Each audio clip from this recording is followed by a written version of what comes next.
Hi, this is Billy Cerveny with Redbird, and I wanted to take a minute to connect with you guys to talk a little bit about fear.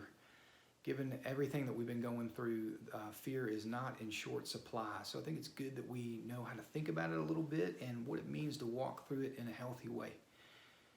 Fear is the emotional response we have when we encounter something that's dangerous. And it affects us in a lot of ways, but principally, and the first thing it does is it really narrows our focus.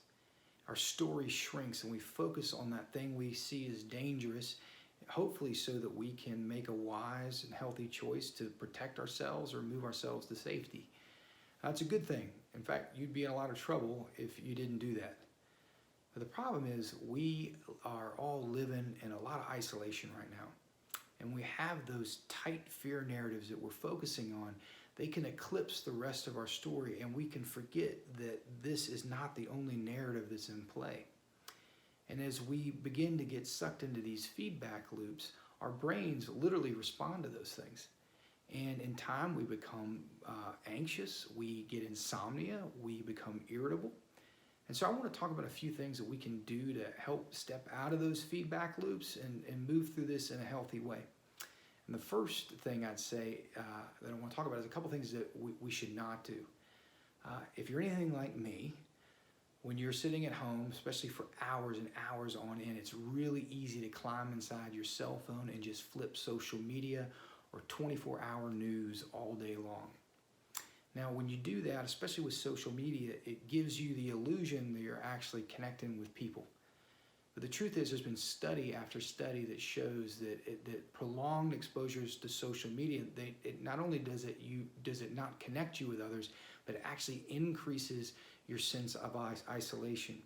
And when you're already dealing with this fear narrative, when you feel isolated, it just doubles down on that, and you get even further into that feedback loop of fear. The second thing is with 24-hour news, it is a performance art piece of negative story after negative story over and over again. It's the same one being told from a different angle. And when we are already contending with fear, when we marinate in that sort of thing, it just kicks it into overdrive. So I would ask you, what would it mean for you to push back from that stuff? Now, I'm not saying you have to quit looking at it all together. Maybe you check it in the morning or once at night. But the idea is you want to give yourself enough space so that you can see that this fear narrative you're carrying, it's not the entire story, that there's more in play around you. Now, the next thing I'd say is a couple things that you can do. Because we feel so isolated right now, we get so focused on those things that are scary, it's good to try and step out of those things. And one of the ways you can do that is go for a walk. Now, that is simple, but it's not simplistic.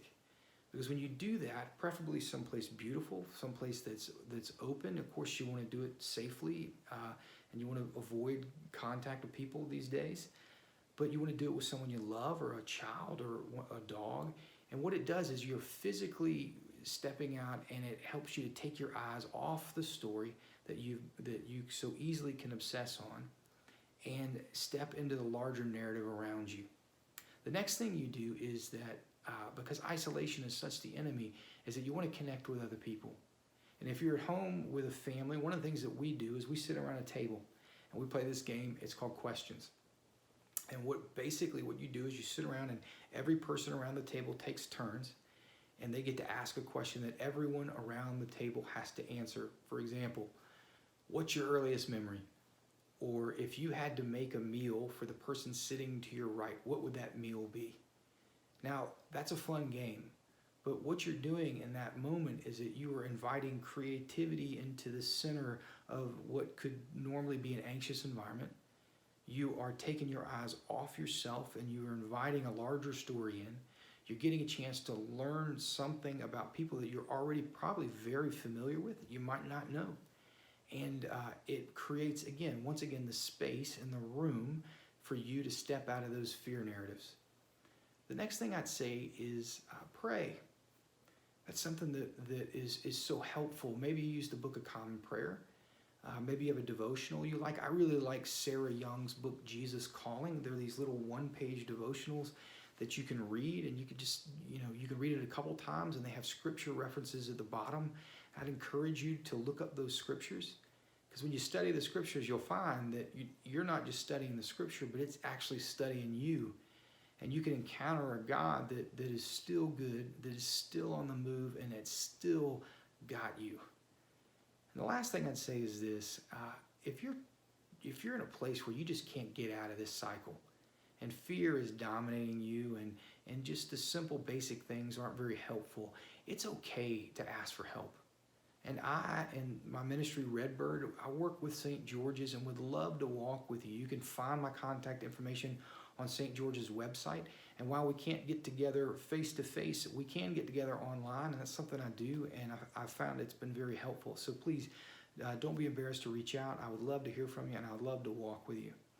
So I pray that you're healthy, I pray that you're safe, and I pray that you are experiencing God's goodness today, because there is a much larger narrative in play around us, and it's one that is held in the hand of a God that is good, that is for us, and He is moving us towards completion in this time that is really uncertain. So thanks for listening, and I hope we get to connect soon.